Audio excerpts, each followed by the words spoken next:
Well, good afternoon and welcome to Live Impact News. It is 1:02 p.m. We're just a couple minutes late because we're actually getting set up for a special interview that we're expecting right off the top of the show. So 1:02 p.m.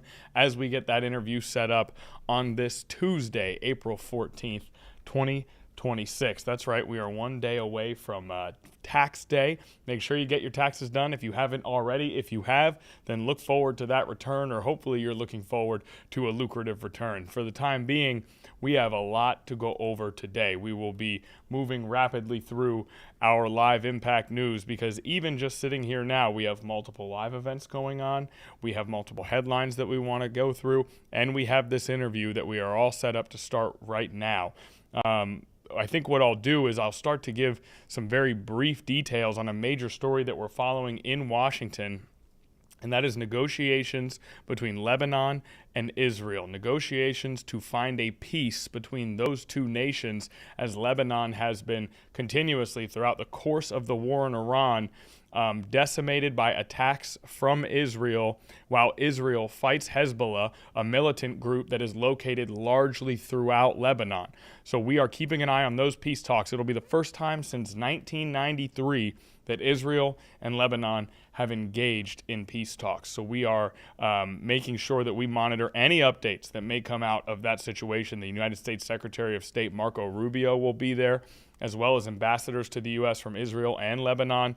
Hezbollah will not be represented at these negotiations. So if we hear any updates to come from that, we will let you know as soon as we receive those updates. For the time being, it is actually, we're ready to introduce our special guest here so that we can get our interview started for today. Now, there has been a story that we updated you on over and over again yesterday throughout the course of our two streams, and that is the back and forth throughout the weekend between President Donald Trump and Pope Leo, the first American pope. Now, President Trump taking to Truth Social to state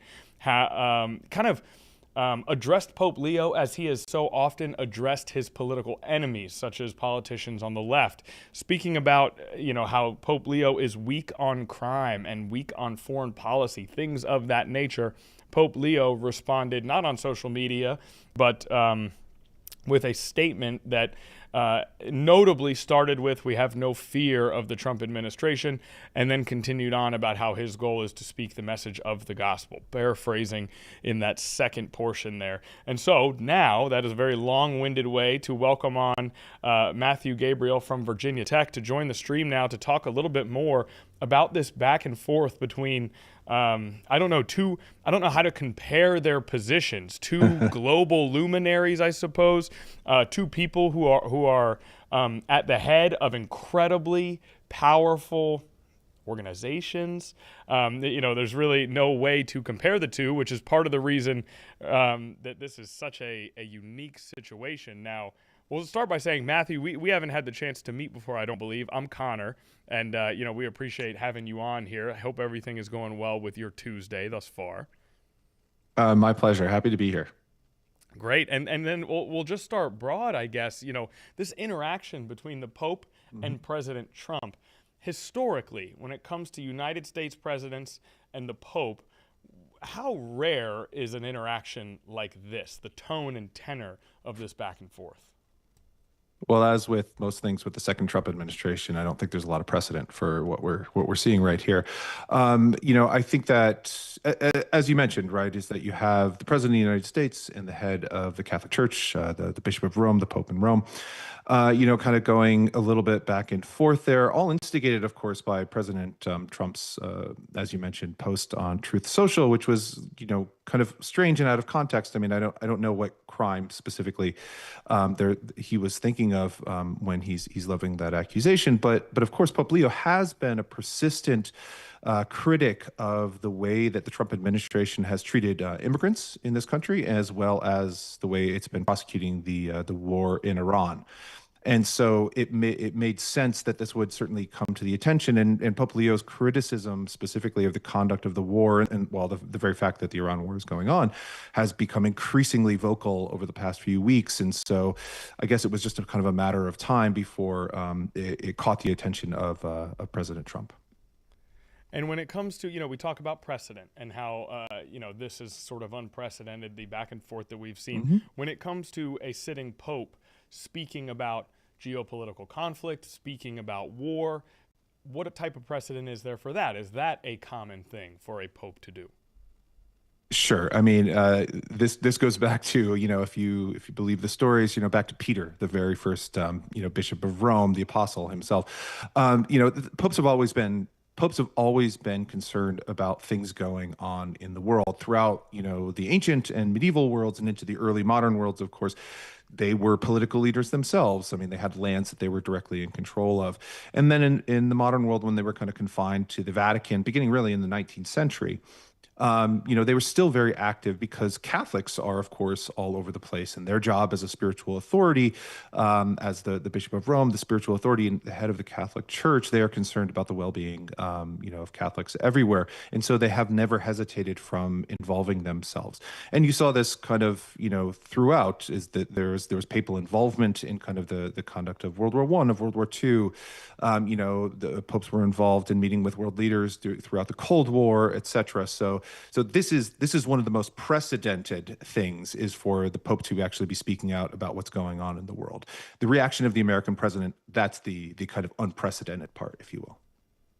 And in terms of the criticism of the war in Iran to come from Pope Leo and the way that he has addressed it, can you maybe sort of distinguish for us? Has he approached that criticism from a place of, how specific has it been, I suppose? Has it criticized the decision making in the war? Has it criticized the countries individually?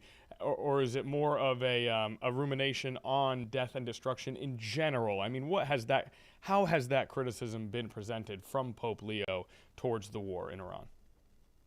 Yeah, I think that that's a really interesting question, because I think that generally the way that Leo has been responding has been about kind of the conduct of war generally, like the brutality and the violence that is caused for it, and that fits in with kind of larger themes that Leo and his predecessor Francis I have been really very intent on, is the suffering of kind of the downtrodden.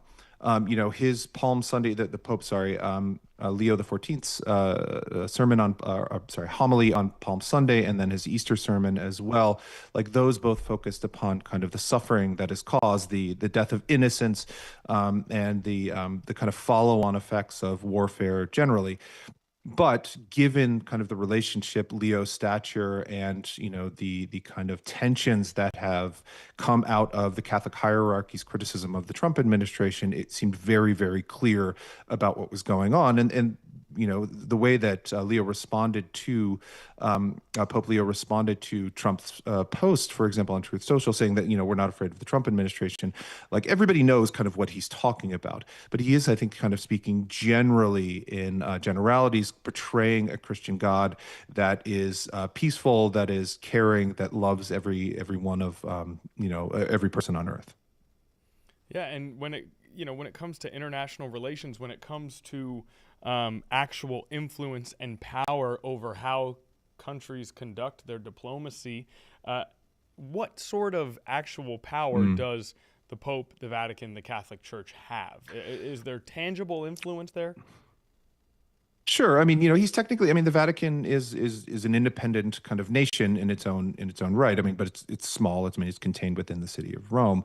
But so I think the power that we're looking at here is a moral one, right? It's a call to influence kind of public opinion.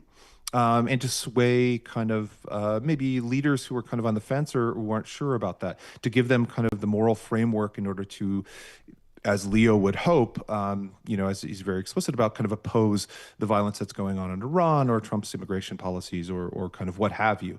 So it's not kind of direct influence in the sense that, most heads of state could send an army somewhere to do that or impose economic sanctions or something like that.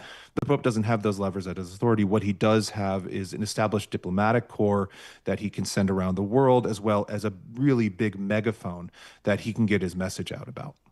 And we talk about influence. We talk about that megaphone. President Trump's base that he has been that has really followed him so fervently throughout Yeah. his time as a presidential candidate and as the president, has a religious sector to it for as far as everything that we know. Does he Very much so. risk alienating that sector, and have we seen any signs that that has happened based on his approach to the Pope?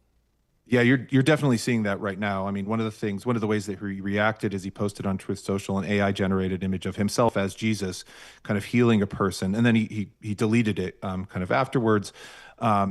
And one of the reasons he deleted it is there was immediate and very vocal backlash by many of his very prominent American Christian, even predominantly evangelical supporters here in the United States.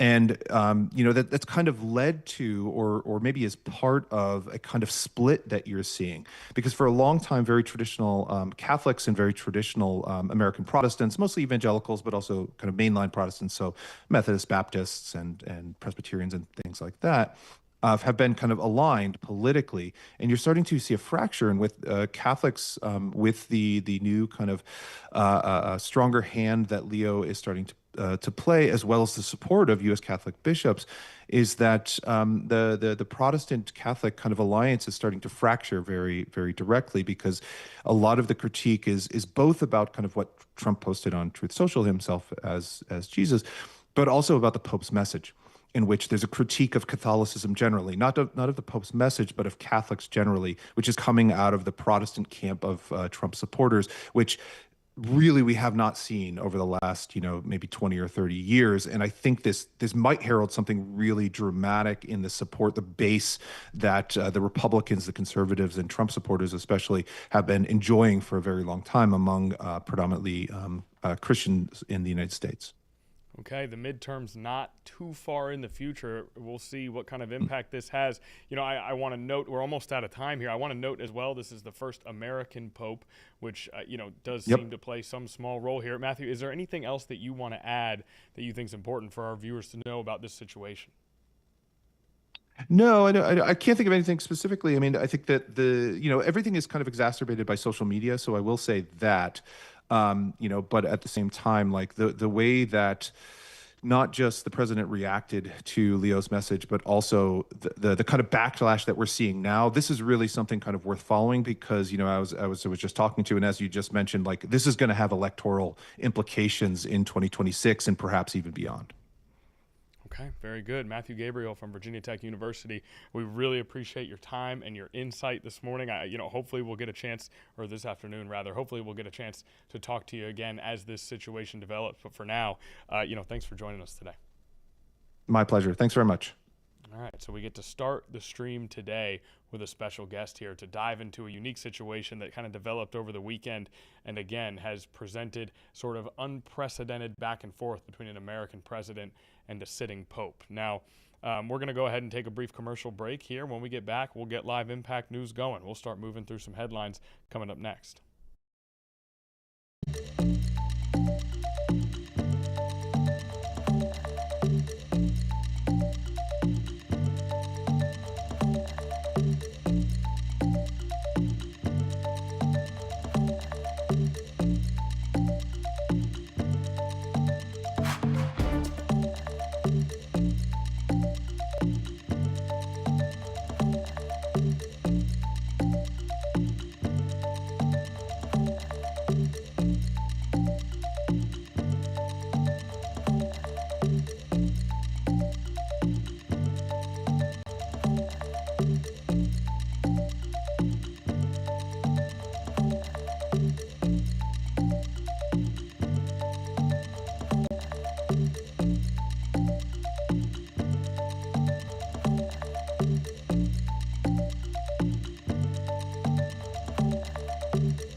Welcome back to Live Impact News. We actually have some live events that we want to go through here. We're going to start by heading out to the National Press Club Newsmaker program. They are hosting Democratic Representative from California, Ro Khanna, for a discussion on former Attorney General Pam Bondi's deposition, its relevancy to what the public knows of the Epstein files, and how the crimes committed tie to the issues the U.S. faces with economic inequality. Now, if you remember correctly, Pam Bondi was the Attorney General of the United States, the head of the Department of Justice. She was fired by President Donald Trump earlier this year. Before being fired, she had been subpoenaed to appear for a deposition on her handling of the Jeffrey Epstein files. Of course, as a member or as the head of the Department of Justice, she was ostensibly in charge of those files and revealing them to the public after legislation was created that determined that that was something that had to happen by law. And so she was subpoenaed to appear as a part of that deposition. She has since been ousted as Attorney General, and now we have a discussion from a sitting representative about a couple of different aspects of that situation. The Epstein files continues to be a massive story here in the United States. So let's go live out to the National Press Club right now. For overcoming pushback opposition from your own party. What about opposition from members of the Republican Party? I don't know which will be tougher. Well, look, people like Senator Schumer need to step aside. The base is unhappy with the Democratic Party leadership. They see a Democratic Party that by definition has failed. You have a Donald Trump second term. You know, I grew up a sports fan. You know, if the Eagles kept losing, the Philadelphia fans are tough. But, you know, there are only so many times they'd say, okay, let's have a change. It's not personal. So my view is that where the obstacle is you've got people who have hung on too long in this town, who are out of touch with the base. They're out of touch on very simple things, that there was genocide in Gaza. You know, today is a Holocaust Remembrance Day. And of course what happened in Gaza is not comparable to what happened in the Holocaust. But what I take Holocaust Remembrance Day to be about is to be truthful about the cruelties that are happening today. And we should be clear that what happened with 70,000 killed in Gaza was a genocide. We should be clear that there shouldn't be no new dollar to Israel. We should be clear that the war is immoral and wrong. We should be clear that a president can't threaten to wipe out human civilization, or Iranian civilization, not because he didn't consult Congress, because it's morally wrong. And we have a Democratic leadership that is not speaking with moral conviction. And so I would say that it's going to be a fight within the party. I'm not one of these people, bite your tongue until the election and let's just have kumbaya.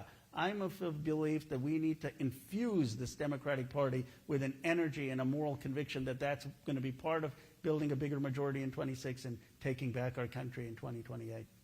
Speaking of members of Congress who should go, though, another question from the audience. Annie Bryson of CBS News.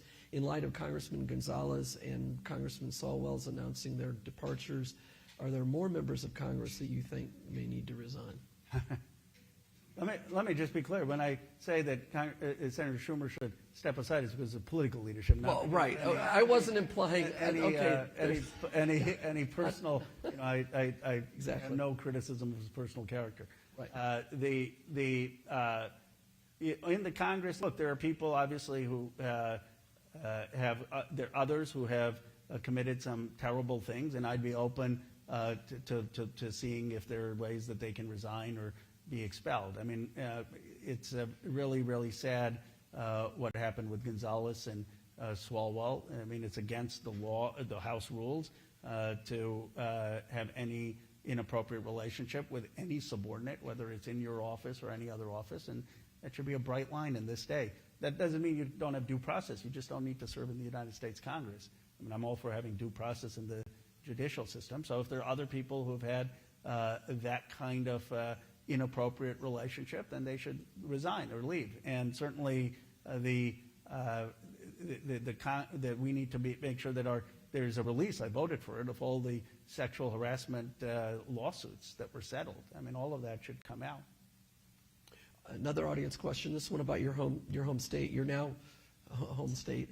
Since 2000, California has had the lowest growth rates in its history as a state, and the pandemic intensified the state's population slowdown. However, the state's economy outperformed every other in the U.S. in 2025. Do you think the federal government needs to intervene on the slowing population? California has the problem that the nation has, and my district has the same problem, which is that the economy is really working well for those who are in technology, those who are in entertainment, those who are in finance. But it's very hard for people who are in the working and middle class. It's hard because the cost of housing is too high. We messed up housing policy in our state. It's hard because the cost of childcare is too high. It's hard because the cost of health care is too high. So the reason people are leaving California is not because, Sergey Brin is leaving.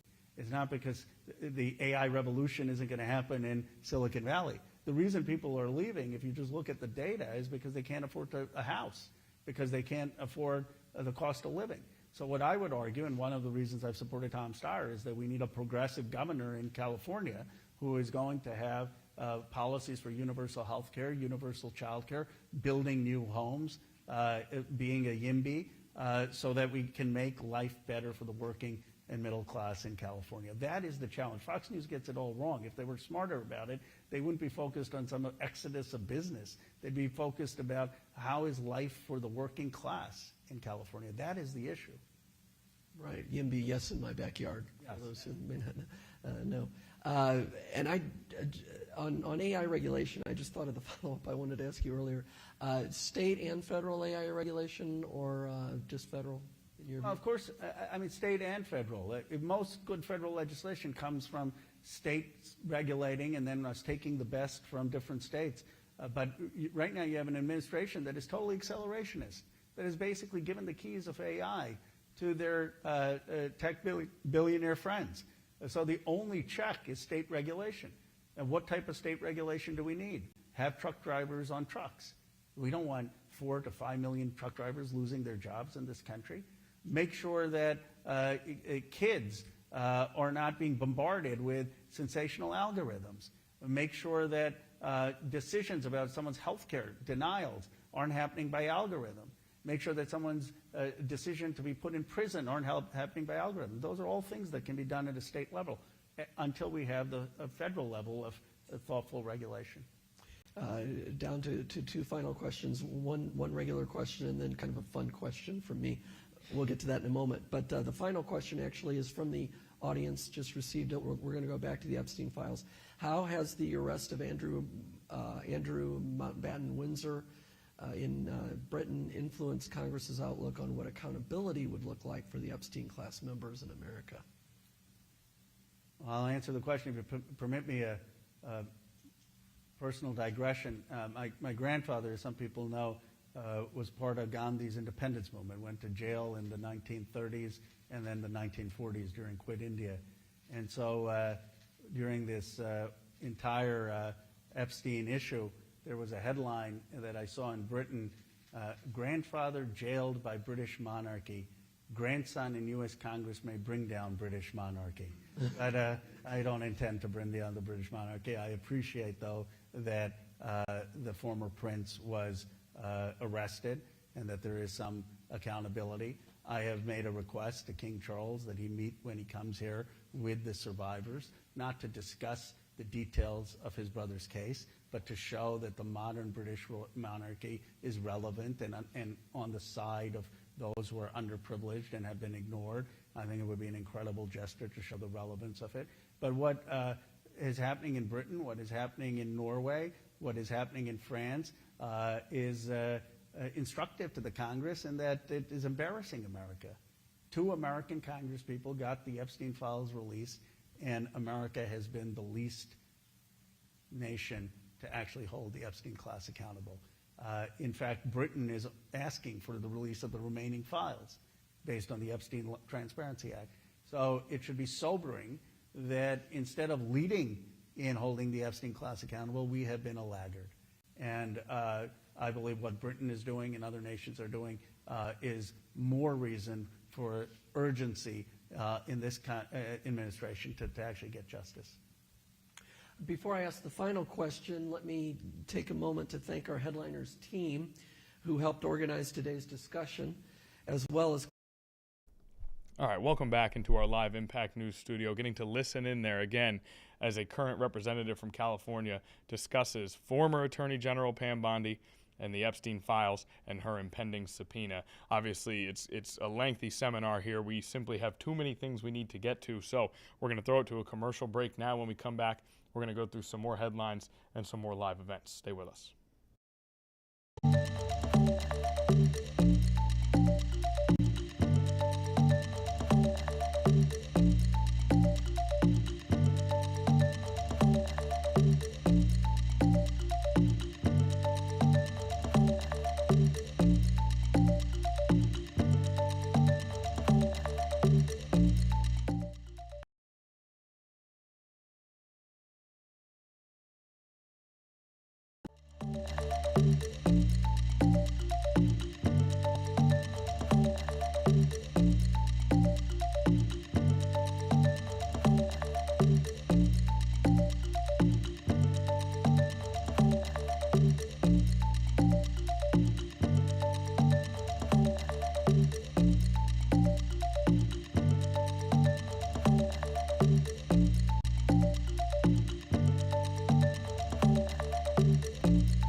Okay, we're back here on Live Impact News this afternoon. What we're looking at here that we're just going to take a brief listen in on is Los Angeles teachers unions holding a news conference on a tentative agreement.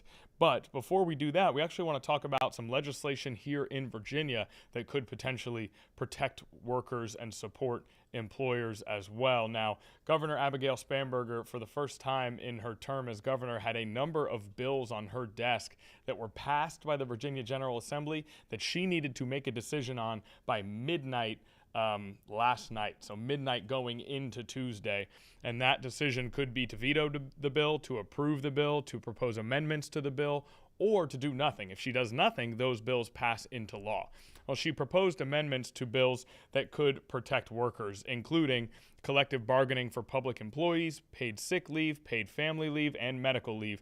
Here's a quote from Governor Spanberger. The General Assembly has sent me several bills that will make Virginia a better place to work and raise a family, including legislation allowing collective bargaining for public employees, paid sick leave, paid family and medical leave. I want to make clear that I support the purpose of every one of these bills. I made commitments to Virginia's workers to sign legislation into law to make our Commonwealth stronger, and I intend to keep them. These are policies that matter deeply to me and to working Virginians, and my amendments are about making sure that when these laws take effect, they work for workers, for businesses, and for the localities in the Commonwealth that will implement them. These programs are tools Virginia's employers can use to attract and retain talent. So she has proposed amendments to a number of those bills that would protect and support workers. They are not passed through yet, but they have amendments proposed to them, which means they remain in the process, okay? So that's something that we're going to keep an eye on and continue to update you on. Now let's take a listen in live as the teachers union in California gives an update. Professional responsibilities to get the work done, but still have some flexibilities within our schedule. My people, like SEIU and the teachers are the first ones to come and the last ones to leave. They are there for all sports, for all performances, on the weekends, because they serve students and families. And that cannot be ignored, and no longer is that not acknowledged, because now it's in the contract. And that was in tribute to Mr. Chait, Superintendent. Thank you so much for listening, but not just listening, but taking action. Thank you. You know, I came into this job as ALA president with 40 years serving LAUSD. I was a student. I was a teacher for 20 years. My heart is always with the teachers. I was an assistant principal, a principal, and a director in community of schools. And so I know firsthand what schools look like and what schools need. And I will say to you that our schools today, our students today, our families today are so much better off for what we were able to achieve collectively in this negotiations. We fight because we care about our kids. We want our kids to have the very best that we can give them. We want to invest in what we know is the most important thing in this district, our schools. That's where it all happens. And I've said it before and I'll say it again. Everybody matters at the school. Every human being is important. Titles, positions, they don't matter. To an administrator, we need all of you because we rely on you to make sure that our schools look like they run so easy and effectively. SEIU does that, our teachers do that, and our folks are better with operations, are better to serve students through wraparound supports when we have school psychologists and PSWs and counselors. So we are all better today for our collective work. Thank you. Thank you, labor partners. I want to acknowledge our board members, all of them. We meet every month. We have honest conversations, and they heard, and they listened, and they went to schools and spoke to administrators, and they heard them, and my words echoed their words because I am merely a messenger. My folks now, my 3,000 administrators, have a voice. We are united in our work because we set the tone in our schools, we set the culture, we set the collaborative mindset of working in unity together to ensure that our kids are serviced and that our parents also are heard and are seen and are respected. We set that tone. And I know. Okay, a brief look and a brief listen there at the Teachers Union in Los Angeles. Obviously very passionate at the podium today. Now, as far as this Virginia collective bargaining bill, let's read a little bit more information straight from the governor's website. These bills extend to many public sector workers the same collective bargaining rights that private sector workers have long held under Virginia law. A significant step forward for working Virginians. The legislation does not mandate collective bargaining, require anyone to join a union, or allow public sector workers to strike. The bill does give workers the right to start and join a union, and workers can pursue collective bargaining if a majority of their coworkers vote to do so. The bill establishes a public employee relations board to serve as a resource for state and local employees who choose to pursue collective bargaining. Now, there are amendments. Again, this did not pass. It was given amendments. The governor's amendments provide localities with additional flexibility to work with that employee relations board, and it also looks to clarify that any agreement with budget implications remains subject to approval by the local government boards with budgetary responsibility. So amendments proposed to that collective bargaining bill from the House and the Senate. Okay, we are going to take another commercial break. When we get back, we're going to listen into a press conference we recorded earlier today regarding the Eric Swalwell accusations and his subsequent announcements. So stay with us for that coming up after this.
right, welcome back to Live Impact News, where we go to a story that we spoke about extensively yesterday. It involves Democratic Representative from California, Eric Swalwell.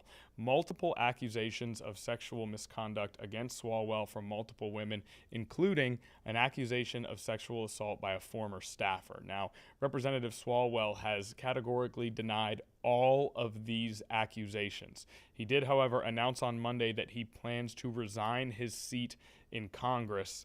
That announcement coming just one day after he suspended his campaign for California governor, a campaign in which he was doing very well in that run for California governor. So that campaign suspended, and his plans announced to resign his seat in Congress. In a statement on X, he posted that he's deeply sorry to his family, staff, and constituents, but that he will fight the serious false allegation made against me. Now, what we have here is a press conference that we filmed earlier in the day, that we recorded earlier in the day, really just before we came into Live Impact News for the afternoon. And based on the information we have, this is an Eric Swalwell accuser holding a news conference in Beverly Hills. Now, we've already told you about what these accusations entail. We want to make sure that we warn you, and we do not know. This was recording while we were prepping for our show. We know what this event is about, but it ended not too long ago. So we just want to say that we do not know, but there is certainly a possibility that there could be graphic descriptions of sexual misconduct involved here. Again, we do not know, but we want to make sure we warn anyone in case that is something that you're sensitive to.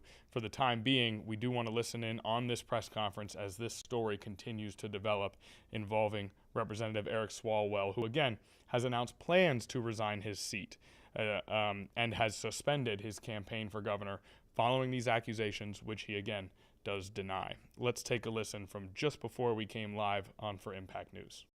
Lana Drews. Lana will be reading a statement. Eric Fudali and I will also have statements. Lana will not be answering questions. Eric Fudali and I will be answering questions after the statements. Thank you all for coming. Lana. Hello, everyone.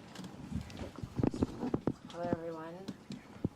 My name is Lana Drews. In 2018, while I was living and working as a model in Beverly Hills, and I also owned a fashion software company, I had contact with Eric Swalwell on 3 separate occasions after meeting him socially.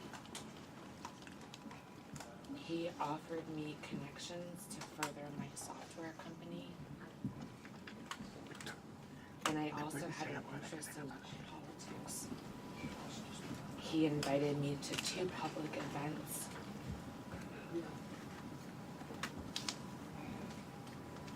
I knew he was married at the time and that his wife was pregnant.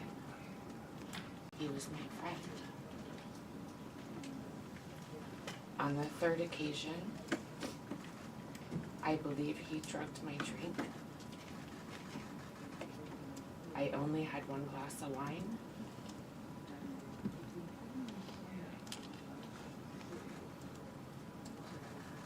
We were supposed to go to a political event, and he said he needed to get paperwork from his hotel room.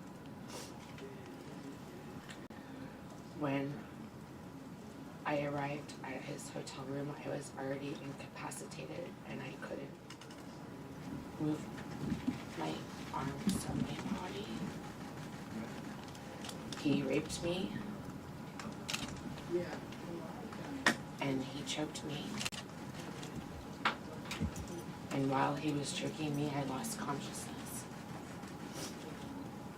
And I thought I died. I did not consent to any sexual activity. Although I did not undergo a rape kit at the time, I disclosed the assault to the people closest to me. I also recorded these events in my handwritten calendar. The assault and its impact were later documented during my therapy sessions at a sexual assault center in Connecticut. It had a profound impact on my mental health. I self-medicated in an unhealthy way. I did not want to live anymore. I cried all the time for years. At the time, I was in a dating relationship with a boyfriend I was fully committed to. I have never cheated in my life, and I would never have engaged in a consensual sexual encounter with Eric Swalwell.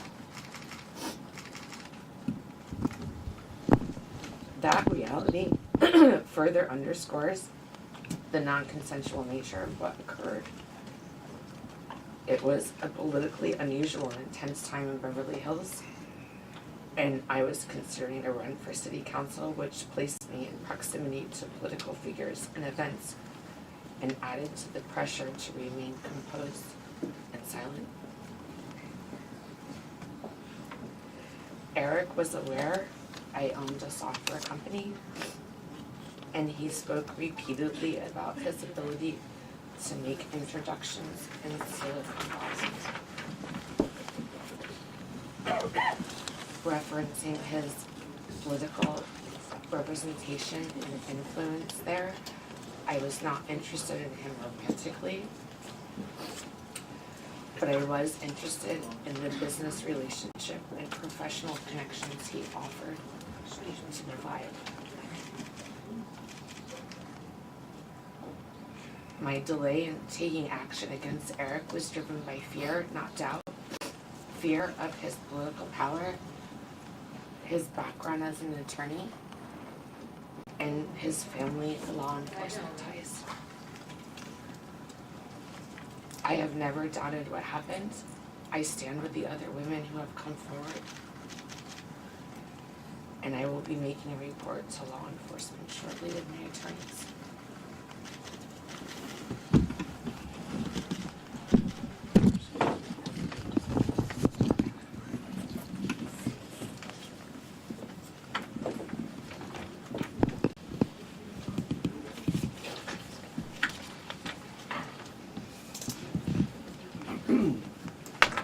Hello, my name is Eric Fudali. I'm a partner and I'm the managing attorney of the Bloom firm, and I'm very proud here to represent Lana. Mr. Swalwell and others have suggested that the allegations against him have or may have political motivations. Those on the other side of the aisle have already begun exploiting his accusers for political gain. I want to say very clearly that neither myself, Lisa, nor Lana care or concern ourselves with the political affiliation of the accused or how these allegations may or may not affect a political campaign or a career. This is about much more than politics, and belittling such serious allegations is offensive to Lana and the victims everywhere. This is not about Democrat versus Republican. This is about accountability versus silence. This is not about the pursuit of governor. This is about the pursuit of justice. This is not about whether you're on the right side or the left side of the aisle. This is about whether you're on the right side or the left side of justice, truth, and accountability. This is not about the end of a campaign or congressional service. This is about the end of exploitation and the abuse of power, political or otherwise. Lisa and I have dedicated our careers to fighting the power in the name of justice, regardless of the politics of the perpetrator. My hope is that this message both encourages others who are suffering in silence to stand up and fight, and also I hope this encourages the grossly politicized American public and politicians to put politics aside when it comes to allegations like these and stand up for what is right and not what is just politically convenient. Thank you.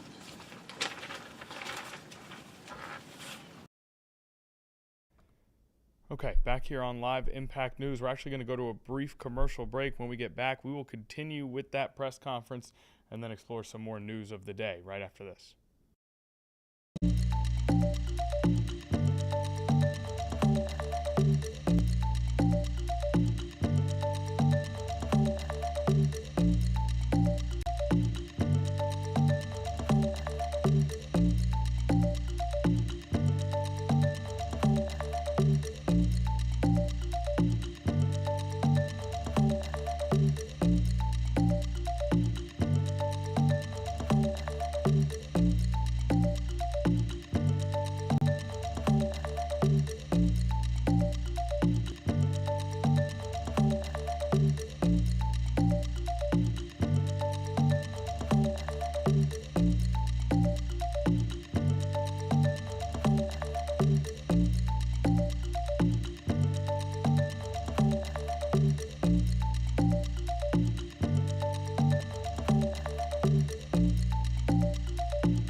Okay, back here on Live Impact News. We mentioned we would get back to the press conference with an accuser in the Eric Swalwell case, but we have just had a live event come up where a Israeli ambassador to the United States is holding a news conference after meeting with Secretary of State Marco Rubio here for negotiations with Lebanon. Let's go live out to that press conference in Washington, D.C. right now.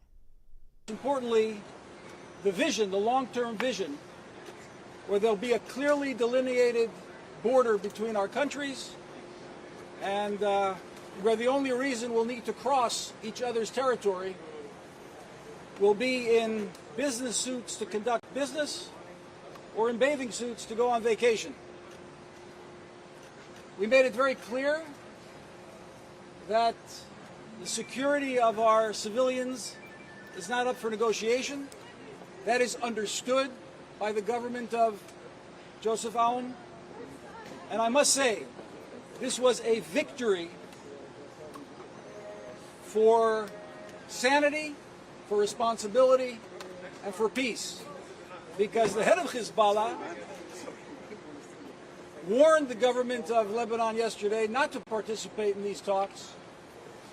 And the government of Joseph Aoun bravely said no to Hezbollah. And this is the beginning of a very strong and fortified, consistent battle against Hezbollah. They are weakened as they've never been, and together we'll continue to rid the threat of this Iranian proxy, which is so malign and so malignant in the region. כמה מילים בעברית? צהריים טובים, השגריר ייתן עכשיו הצהרה בעברית. צהריים טובים. אני חייב לומר שהיו היום שיחות מצוינות באווירה מצוינת. אני חושב שאפשר לומר שהיה ניצחון מוחץ היום נגד החיזבאללה. אנחנו באותו צד, העם הלבנוני והעם הישראלי, ממשלת ישראל וממשלת לבנון, אנחנו באותו צד. צריך למגר את הרשע הזה של חיזבאללה מארץ הארזים. ואנחנו מאוחדים בצורך וביכולת לעשות זאת. דיברנו על האפשרויות, דיברנו על החזון לטווח ארוך, לראות את לבנון משגשגת, ואת הגבול שבינינו, גבול קבוע, מכובד, שעוברים הלוך ושוב בגבול הזה רק עם חליפות מחויטות כדי לעשות עסקים, ועם אולי בגד ים כדי לנפוש.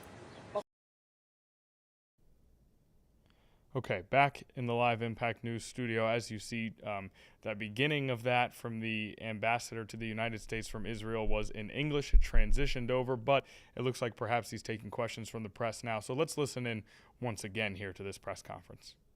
Hold in southern Lebanon and disarm Hezbollah, and also conspicuous by their absence today were the French.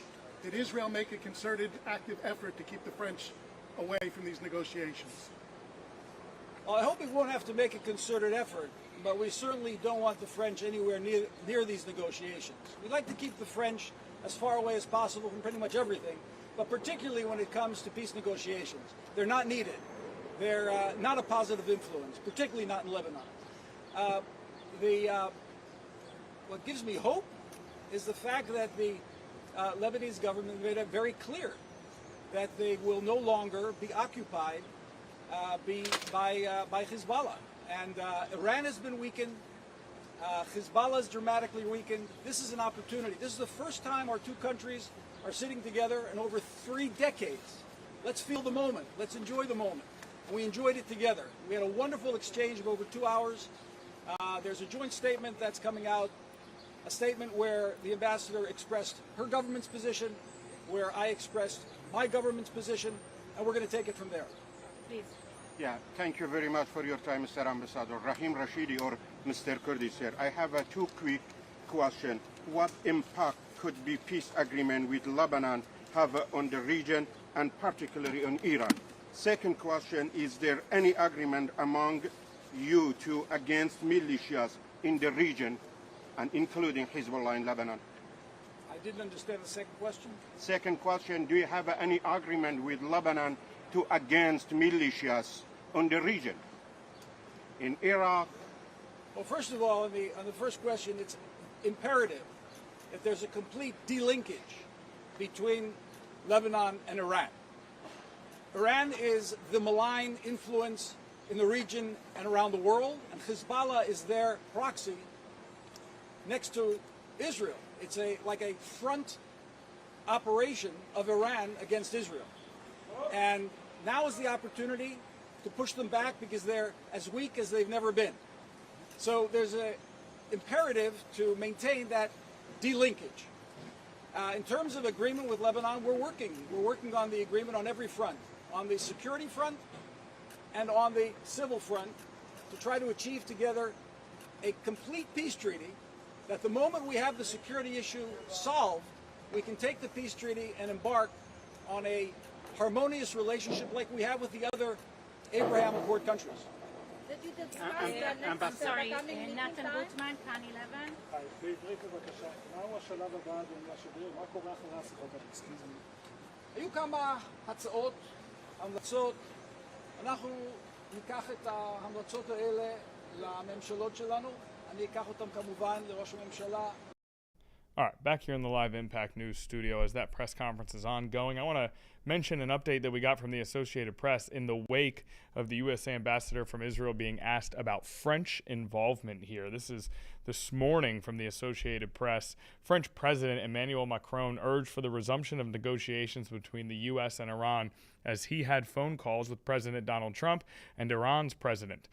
He also called for the reopening of the Strait of Hormuz. He said in a quote on X on Tuesday, "It is essential in particular that the ceasefire be strictly respected by all parties and that it include Lebanon." Macron stressed France and the UK will also host a conference in Paris this Friday, bringing together by video conference non-belligerent countries ready to contribute to a mission aimed at restoring freedom of navigation in the strait when security conditions allow. So the French coming up in this press conference. I wanted to report on the quote that we got from the French president there this morning. Okay, back to this press conference. Sky News. Three brief questions. First of all, can you give us a sense of, put this moment into context for us? You're talking about Israelis going on holiday to Lebanon and the other way around. I mean, that is extraordinary. So put this in context for us. Secondly, when will Israel cease fire against Hezbollah in southern Lebanon? Because at the moment, the fighting is ongoing. And lastly, the Lebanese ministers have told us that in a sense Israel is undermining what their effort is, which is they are calling for Hezbollah to disarm, they're calling for dialogue. They say they're doing everything they can and that you're undermining things by continuing to fight in the south.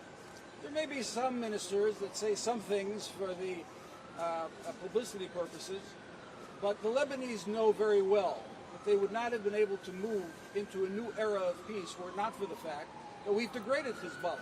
There would be nothing to talk about if it wasn't for the fact that, Hassan Nasrallah, for example, who talked about Israel being nothing more than a spider web, is now living among the spiders. We've degraded Hezbollah, which has enabled Lebanon and the government of Joseph Aoun to take bold steps into direct negotiations with Israel. And that's the context. That's the change that President Trump and Prime Minister Netanyahu have brought across the region. With the degrading of Iran, this malign and malignant entity that's trying to destabilize the entire region, there is now the opportunity to degrade its proxies as well, to move them out of their horrific occupation of another country, and to move into an era where Lebanese and Israelis can live side by side in peace. And yes, vacation in each other's countries. It's not a pipe dream. It's a reality that can really happen in our lifetime. When will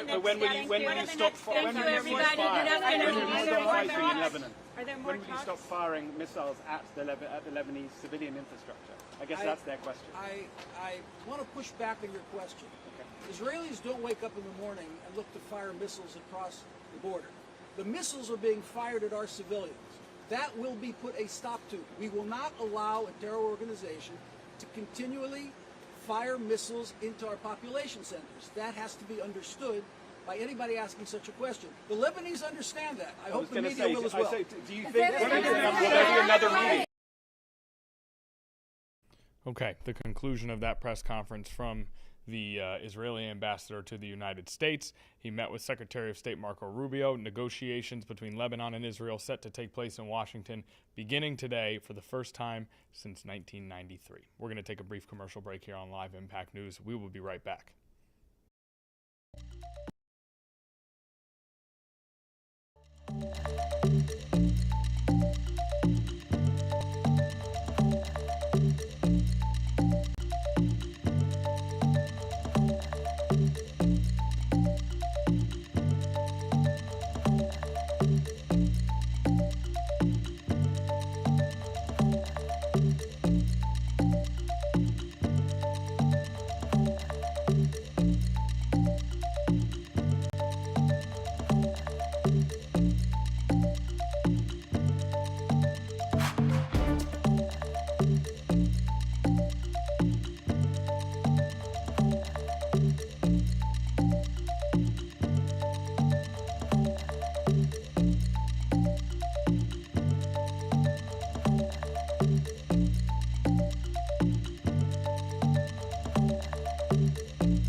All right, we return from break here to Live Impact News. We're going to resume the story that we were covering right before we went live to Washington, D.C. to hear from the Israeli ambassador to the United States. That is the Eric Swalwell press conference, or excuse me, press conference from an Eric Swalwell accuser. Again, just in case anyone has joined us recently here, Eric Swalwell, a Democratic representative from California. He was accused by multiple women of sexual misconduct, including sexual assault by a former staffer.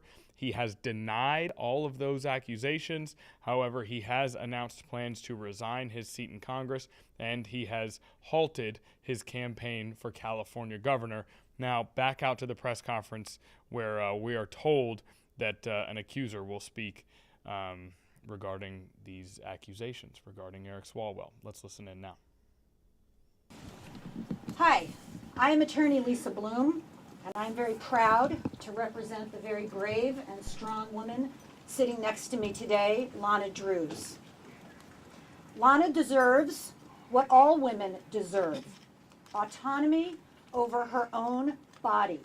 Every minute of every hour of every day of her life, her body is hers to control. And no man, no matter his position of power or station in life, ever has the right to make that decision for her. As her attorney, I have advised Lana of her legal rights. Immediately, we will be filing a police report with the Los Angeles County Sheriff's Office, which is the law enforcement agency that has jurisdiction over incidents that happen in West Hollywood. Lana is committed to fully cooperating with law enforcement, and we will do everything possible to assist and support her in that. We will be providing all of her evidence there including text messages, journal entries, photograph, and witness information. We will encourage the Los Angeles County Sheriff's Office to fully and promptly investigate her complaint. We will also cooperate with any other law enforcement agencies who are investigating Mr. Swalwell. For example, the Manhattan District Attorney's Office, which we understand has already opened an investigation. Because Lana and our law firm are here not just for her, but for the other women, to be helpful in any way that we can. We will not rest until we get justice for Lana. I want to say something now directly to Mr. Swalwell. Your recent statement that you are just not perfect, you are not a saint, is just blather and spin. Stop it. Your statement that this is all just a matter between you and your wife is laughable, if not for the fact that it is a slap in the face to the victims. Your statement yesterday that you just made, quote, mistakes in judgment is defensive and minimizing. Stop it. Own your behavior. To any other women out there who want to talk to us, and I have received messages from other women, we are here to talk to you. To anyone else who is a witness who wants to talk to us, we are here and we want to talk to you. Of course, for free and confidentially. I am very easy to reach via my website, thebloomfirm.com. Supporting women like Lana, who stand with the other women and who show such tremendous courage, is my absolute pleasure. Questions? Could you please spell your client's name and also tell us when this occurred? It happened in 2018, as she said. Her name is Lana, L-O-N-N-A, Drews, D-R-E-W-E-S. How many people have reached out to you that you just mentioned, and have you heard from Mr. Swalwell? He said he's going to fight these allegations. 3 other women have reached out to me just since I announced this press conference yesterday. I have not heard from Mr. Swalwell, no. Swalwell has dropped out of the race for governor. He's resigned from Congress. What's the next form of justice for you? Because those would be what people would say that's the political motivation. What's justice now? Justice now are the criminal investigations. So losing one's job is not a sufficient consequence for these types of allegations. We feel that the criminal investigations are the priority. So Lisa, are you representing both civilly and criminally, and do you think that Eric Swalwell should face criminal charges for this incident? We are making a report to law enforcement. We're encouraging them to fully investigate. That is the priority right now. Will you be filing that today? Will you be going to law? We will be going immediately. Immediately. What's your message to Swalwell's wife and children, his family, who's going through this right now? You know, I have nothing but sympathy for his wife and his children. I'm sure this is a very difficult time for them. And the 3 women who you say who've reached out to you, are they based in California or are they elsewhere? I'm not going to provide any additional details or information about the 3 who have already reached out. What legal hurdles do you anticipate in this investigation? That'll be up to the law enforcement. Our priority at this point is just to make sure that Lana makes the complaint, makes the report to law enforcement. How they handle the investigation, their strategy, and what hurdles they may, they may find is up to them. Lisa, often these victims, these women feel that no one will listen to them, no one will believe them. When this news broke over the weekend, did this give your client the feeling that someone would finally listen and it was time to come forward? Thank you, Jim. You know, I think we've all learned enough to know now that when it comes to sexual assault allegations, it takes time for women or any victim to process what happened, to understand how to deal with the trauma, to work through it, and to get to a point where she is strong enough to come forward. It takes time. That's why the law has extended statutes of limitations, time deadlines to file, because the law recognizes that sexual assault allegations are different, and it just takes time. So for Lana, now is the time. And even now, it's very difficult, but she's doing it. Ms. Druzet, had you followed Eric Swalwell's political career, and if you're comfortable talking a little bit about how that made you feel, and you know, just kind of seeing his face? She's not going to be answering any questions. Okay. She had her statement. Can you answer that? Thank you. Was she following his career? I don't know. Ms. Bloom, I guess some who know Mr. Swalwell have suggested that he was living a secret life, a double life, and they were absolutely gobsmacked at all the accusations that have come. Whether in this particular instance, or perhaps in your experience, is that usually the case, that people who are around someone like him are just totally in the dark on this, or are there clues? Are there people who should have known something was wrong?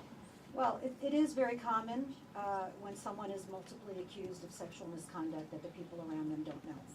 That's very common. Or any kind of crimes.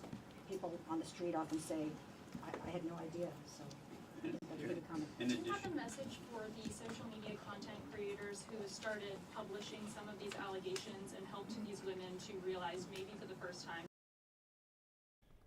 Okay, back here in the Live Impact News studio, once again getting a chance to listen in as an accuser and a lawyer hold a press conference speaking about Eric Swalwell and the allegations against him of sexual misconduct, again, allegations that he has denied.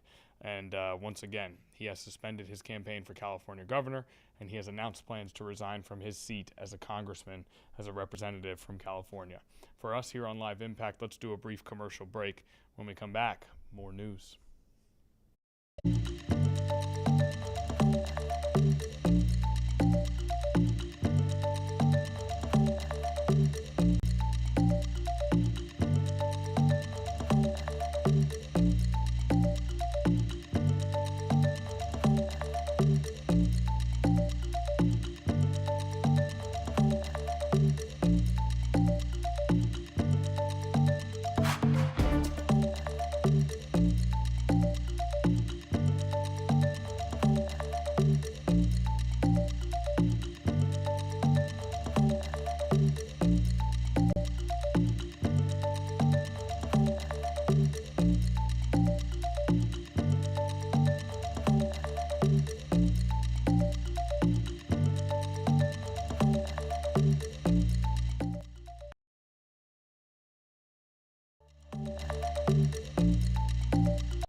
Okay, welcome back to Live Impact News. We're going to preview a couple of live events that were sort of waiting to start / are just getting started. The first, former President Joe Biden is at Syracuse University's College of Law today. They just zoomed the camera out. Hopefully you got a chance to see the former president before that camera angle zoomed out. He just entered the room and walked up to the stage, to the podium, and now getting a standing ovation. Again, that's former President Joe Biden visiting Syracuse University. There is a podium with a microphone there. If he does end up speaking, we will go live out to Syracuse. Now, elsewhere, another live event that we're waiting on. This is a courtroom where Sharon Moore is expected to appear for sentencing on home invasion charges. You actually can see an individual in the courtroom there with a sweatshirt with that Michigan M on it, that famous blue M representing the University of Michigan and so often associated with the Michigan football program. Sharon Moore, of course, the former head Michigan football coach, one of the more powerful seats to have in the sport of college football. However, he was fired on December 10th after just 2 seasons as head coach of the Wolverines, after there was accusations that same day of confronting a woman with whom he had been having an affair and blaming her for his firing, even threatening to kill himself with butter knives in her apartment. Authorities said the woman had ended the affair and spoken to school officials about it. So following those accusations, those allegations, Sharon Moore was fired December 10th after leading the Wolverines again for 2 seasons. Now, he's being sentenced today for misdemeanors related to a confrontation with his executive assistant soon after that firing for having an appropriate relationship with her. So we are expecting him to be in this courtroom to be sentenced here at some point. And again, in the courtroom, you see an individual in that green sweatshirt with that yellow M adorning it, that M that typically represents the University of Michigan and Michigan football. Now, Moore was originally charged with felony home invasion and 2 additional charges, but prosecutors agreed to a deal in which he pleaded no contest to 2 misdemeanors. The felony charge was dropped. The sentence will come for those misdemeanors today. We'll monitor that. So 2 live events that we're keeping an eye on right now as we speak. We also have a press conference from just before we came on the air that we had been monitoring. This is Berkshire County holding a press conference to share their findings on a fatal officer-involved shooting that occurred in January. The shooting took place at a home on January 7th. 5 law enforcement officers responded to the residence after a 27-year-old had called the FBI's National Threat Operations Center and reported paranoid thoughts. After police arrived at the house, officers reportedly determined that the individual needed to be taken into custody and attempted to physically subdue him. The 27-year-old was tased multiple times, but was still able to fire a handgun, striking a police sergeant through the hand and the police chief, who was wearing a bulletproof vest, in the chest with the same bullet. A police officer then fired his service weapon twice, the first shot hitting the sergeant in the elbow, the second bullet hitting the 27-year-old in the head, according to authorities. The 27-year-old died from his injuries at the medical center later that same day. So we had a press conference regarding that incident that happened just before we came on air. We have former President Biden to Syracuse University and former Michigan coach Sharon Moore's hearing. We're going to monitor those 2 live events, and we're going to go directly to this pre-recorded press conference right after we get back from this commercial break. We'll have all 3 of these things that we're looking after at the same time coming up next.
Okay, welcome back. We've obviously, right before the break, we discussed a number of things that we're looking after.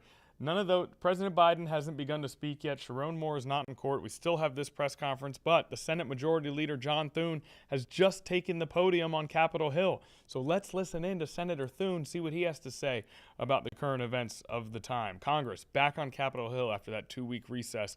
Here's John Thune. Thanks to the work we did last summer in the Working Families Tax Cuts bill, the ICE and CBP agencies are funded. Both people, field staff, but also civilian staff, office staff are all being funded. And thanks to the good work that the President did, some of the other agencies within the department are currently being funded. All of the things that the Democrats made this about, which was supposed to be about reforms to the way that ICE and CBP operate, they got none of that. Zero. And now we're going to fund those agencies for 3 years into the future. The only thing the Democrats got out of this was they now own the issue of open borders and defund law enforcement. Honestly, I don't know what else they walk away from with this other than, again, trying to destroy the appropriations process, which historically has been done in a bipartisan way. But the Republicans are going to stand with our Border Patrol, with our law enforcement agencies, and we're going to ensure that they are funded not only today, but well into the future. And so the budget resolution Senator Graham is preparing, we will have on the floor hopefully as early as next week. We'll provide multiple years of funding for these agencies, and a reconciliation bill, which will follow shortly after, will ensure that that job gets done. So that's where we are in the process, but we're going to move quickly, decisively, and hopefully in a very focused way on ensuring that those important law enforcement agencies, contrary to the Democrats' defund law enforcement efforts, are funded not only today but well into the future. Mr. Leader, on Iran, Leader, President Trump has repeatedly threatened civilian infrastructure. Last week he said that if his demands weren't met, an entire civilization would die. Are those kinds of threats from the president something you're comfortable with? I think what you got to, again, look at what the president is doing. And I think right now he's trying to open up the Strait of Hormuz, which I think we are all supportive of, and the efforts that are being made there to further isolate the Iranian regime and their economy, which is an energy-dependent economy, hopefully will have the desired effect, and we'll get the strait open again, and that's sort of their last resort. I mean, the military effort here has been extraordinarily successful. This is the sort of the last dying gasp of this regime, is to try and shut down the strait, and the administration is making an effort to ensure that it's open, that there can be traffic in and out of there, and hopefully that'll be successful, and we can begin to see this thing wind down. Mr. Leader, I know that your challenge is to try to keep this reconciliation bill as narrow as possible. Are you and the Speaker on the same page as to what will be in this bill? We have spoken regularly, and the White House has been involved in all these conversations. So, I don't speak for the House or how they do things. We have our own unique challenges here in the Senate. But as we initiate this process, the budget resolution followed up with a reconciliation bill, and what it will include are all elements that I think that, as we have talked with the Speaker and folks in the House of Representatives, they understand where we're going. You worried they're going to ask for other things, though? Well, they could. I mean, we have members who want other things. I mean, I want other things. But obviously, we have a specific mission and purpose here, and that is to ensure that these important agencies of our government that have vital functions when it comes to our homeland and national security are funded. That is a narrow and specific purpose. And my hope would be that if we can execute on getting that done here in the Senate, the House will be able to follow through. Can I ask you on the issue of funding the government, though? It has been weeks since the Senate passed their bill to keep DHS funded. It is still sitting in the House. How long are they going to be sitting on that package before DHS is finally funded? Well, again, and this, remember, this all happened because Democrats would not vote to fund any of these law enforcement agencies. But I'm hopeful that if we can show evidence and progress, and if we can get on this next week, which I think we can, on a budget resolution that would ensure that we are going to fund these agencies, that the House will be able to move the appropriations package.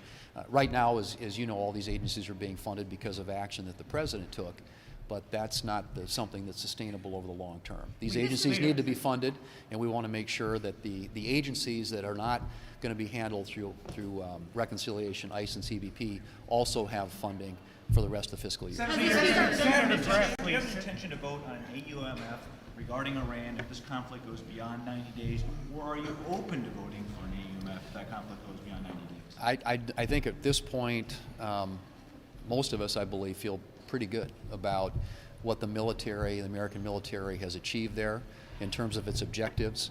And you know, that's something, obviously, it's a hypothetical down the road, but I think by and large, if you look at and we're going to have an opportunity to vote on some war powers resolutions that the Democrats are going to try and trigger, but I think the administration has a clear objective, a clear plan, and if they can execute on it, hopefully that question won't be a necessary one that we'll have to answer. Senator, there have been 2 House members that have been forced to resign as a result of sexual assault allegations.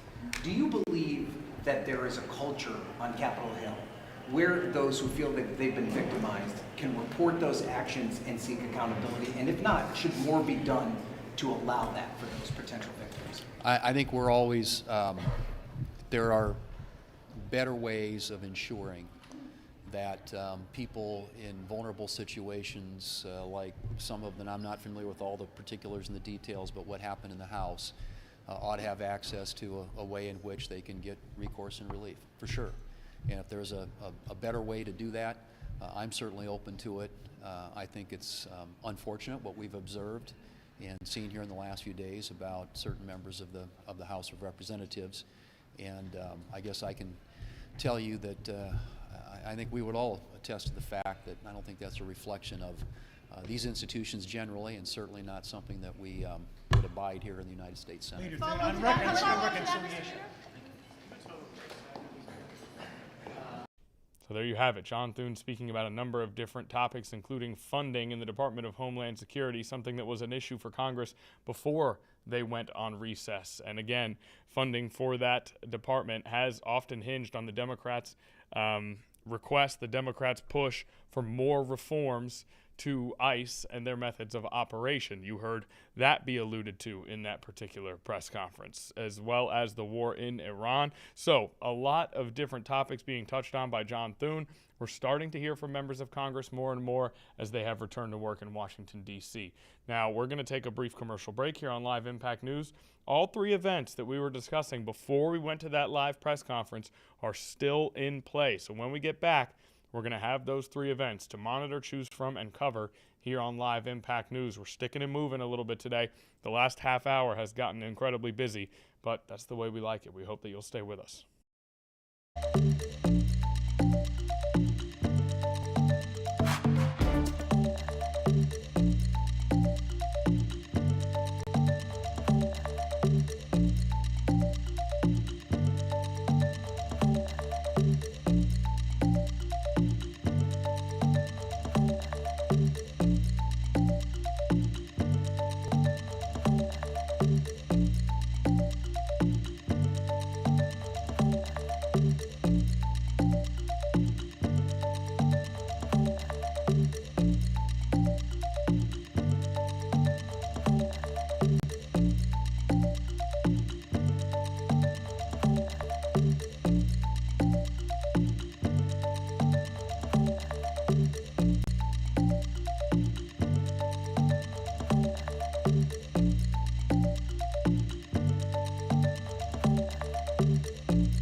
Now, we're back here on Live Impact News. Once again, we must delay our coverage of those 3 events we spoke about.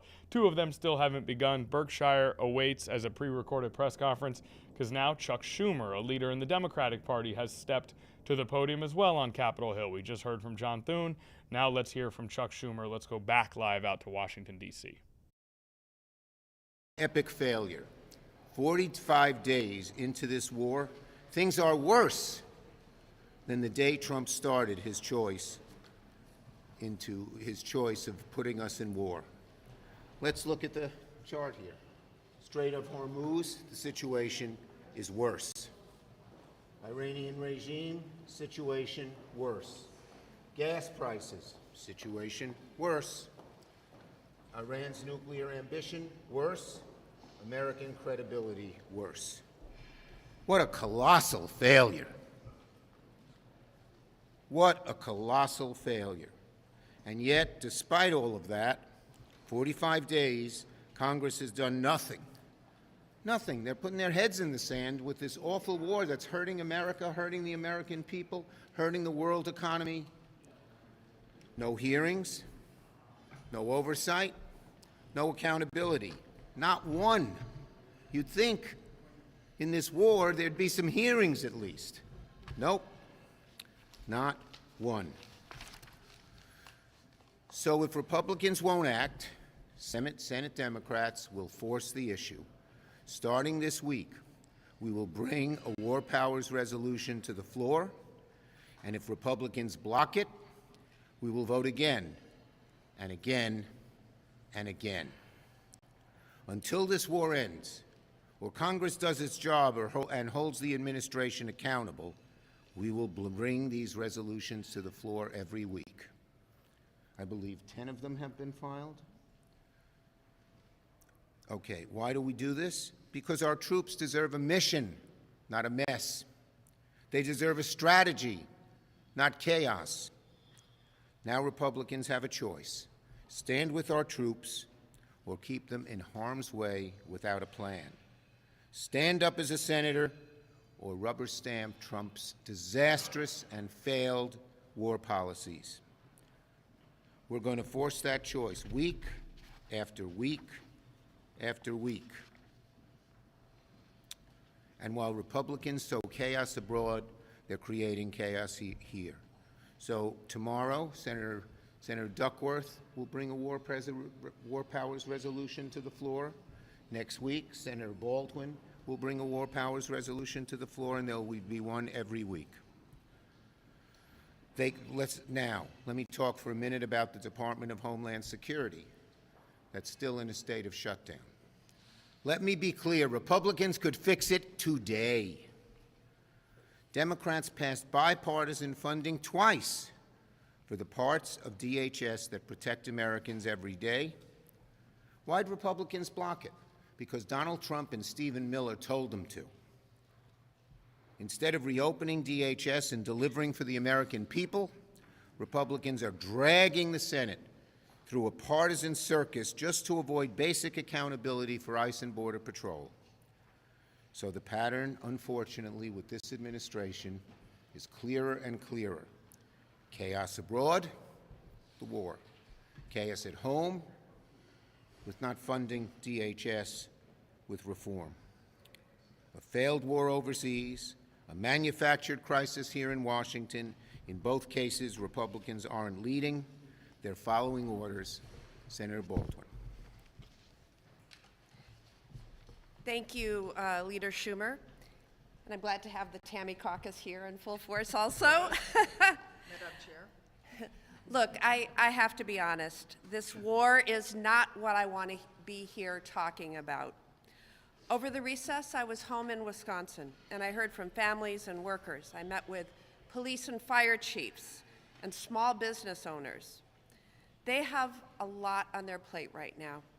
In some fashion or another, almost every one of them brought up how they are struggling to pay for something they need because of high costs. Fire chiefs need new equipment. Families are figuring out how on earth they're going to be able to afford to rent or buy a home. And small businesses are being hit in every direction with higher input costs. That is what we should be talking about here today. How we can meet these folks' needs. Welcome back to Live Impact News. We come out of Capitol Hill after the conclusion of Chuck Schumer's remarks, with other Democratic leaders giving their remarks. Again, speaking about a number of those current events, ones that we've already touched on for most of our day today. Now, former President Joe Biden has taken the podium at Syracuse University. That is where we're headed after this commercial break.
All right, we're back here in the studio where former President Joe Biden is speaking at Syracuse University. The former president, has kept a relatively low profile since he left office. A public appearance today. Let's take a listen. He was the Attorney General of the state of Delaware because so many Delawareans in the National Guard, and the National Guard made up almost 85% of all the folks fighting in Iraq. He thought he should go too. At age 41, he joined the National Guard, and he just deployed to Iraq. Spent a year there. Unfortunately, very close to a burn pit. And while there, he went from being a lieutenant to a major. He won the Bronze Star, the Conspicuous Service Medal, and he was a proud member of the Syracuse class. So, and he was a proud member as well of the Syracuse class of 1994. To be very honest with you, I assumed one day Bo would be standing here, not me, and I give you my word to that. He was more qualified and a hell of a man. The first election, I decided I wanted to go to law school in the spring of 1960, as John F. Kennedy was heading toward the Democratic presidential nomination. I was at the University of Delaware, sitting there in Hullion Hall on the curb, and I began to, I paid attention to his speeches, and which reinforced for me what I had heard all the time at home. That we had an obligation. We had an obligation to make this place better. I went to the library of my high school that year, my senior year, and when he was elected, at Archmere Academy in Claymont, Delaware. And I pulled out a copy of the Congressional Directory because I wanted to know more about how elected officials got there. Who made it to Washington? And how did they get there? What path did they take? What struck me was that a lot of them came from wealthy, well-established families. But one of the ones who got there to Congress on their own seemed to all be lawyers. Seriously. Well, that set my course for me. I graduated from the University of Delaware and decided to go to law school in upstate New York to be close to the woman I had met earlier in spring break and I had fallen in love with, Nelia.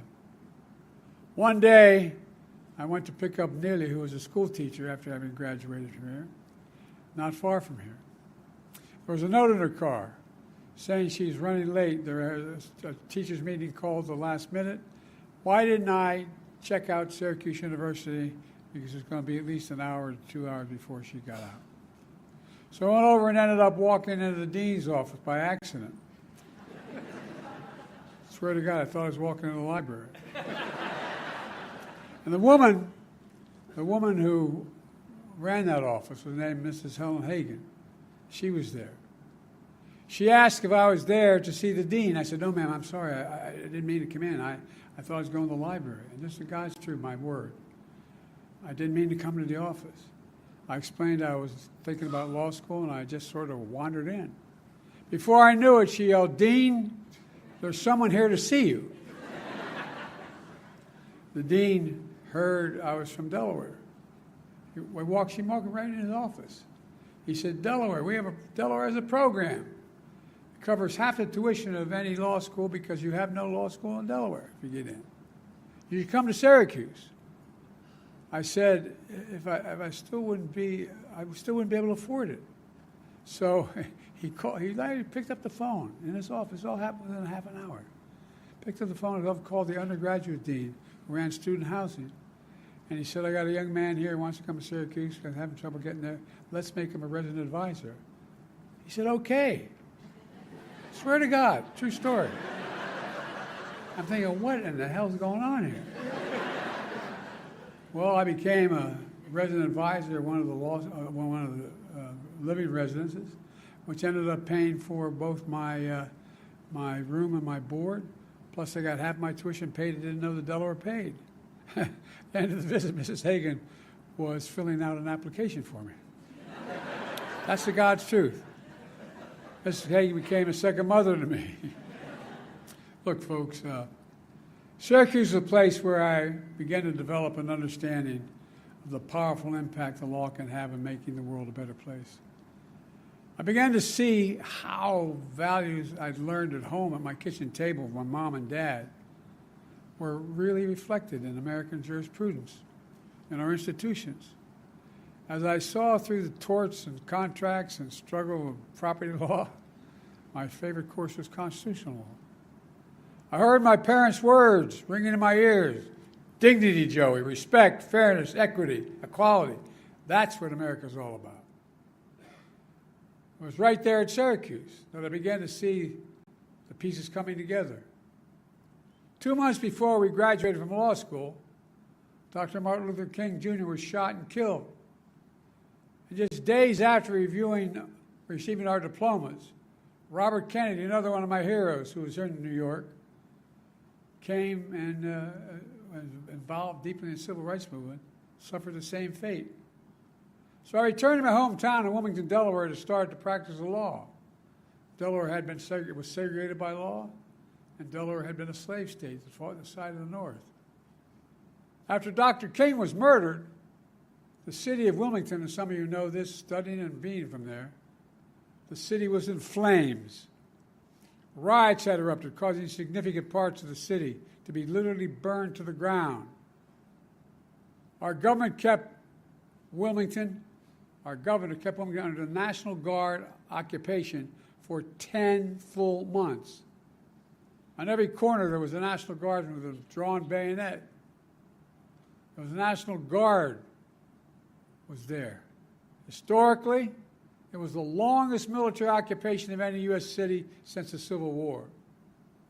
But it got my attention. Meanwhile, I'd been hired by a prestigious law firm in the city. Studying to take the bar exam in September, results didn't come out until December. Well, I ended up getting more deeply involved in that period of time in the community. When I passed the bar, I changed direction. I became a part-time public defender, and I worked with a law firm called Aronson and Bailey, which is the plaintiff's firm. And I found myself representing mostly poor folks, African-American clients in the east side of Wilmington. A year later, against the backdrop of civil rights movement, at age 27, I received and decided to run for the county council to take issue with redlining, which I thought was just unjust and wrong. And 2 years later, I was elected to the United States Senate at age 29. Too young to take office. I wasn't old enough to be eligible till late December.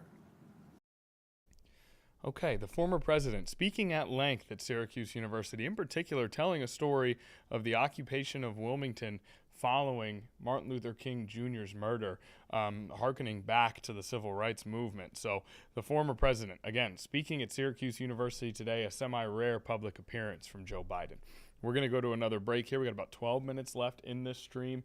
Let's do another commercial. We still have representatives speaking live at Capitol Hill. We're still waiting for Sharon Moore to appear in court. Let's take a break, and we'll explore some of these other stories.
Okay, we are back on Live Impact News, something we've been teasing, and we've just had too many live events happening to get to it. We're going to take some time to do so now.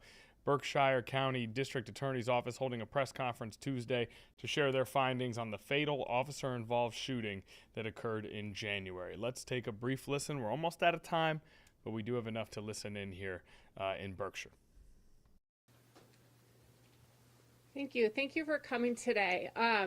Before I begin, you'll notice there are press packets on the back table. If you, we're just asking that one agency take one press packet. If there are a couple of you from, take one. I'm going to start with some opening remarks, then you'll hear from the district attorney. On Monday, April 13th, the Berkshire District Attorney's Office concluded its homicide investigation into the taser deployment and later shooting death of Biagio Cavill by a Hinsdale police officer on January 7th, 2026 at 53 off South Street, Hinsdale, Massachusetts. The reports included in the investigation are as follows. A report from the State Police Detective Unit assigned to the Berkshire District Attorney's Office completed on April 13th, which includes a review of the body-worn camera footage from 2 Dalton officers 911 transcripts, and officer and witness interviews. A ballistics report from the Massachusetts State Police received the evening of April 10th. A use of force report conducted by the independent Berkshire County Law Enforcement Council. The preliminary report is dated March 2nd. Addressed to Chief Deanna Strout and Acting Chief Bruce Cullett from the Force Investigation Team. A fit review letter from Interim Chief Adam Carlotto to Chief Deanna Strout and Acting Chief Bruce Cullett dated March 31st, received by the Berkshire District Attorney's Office on April 3rd.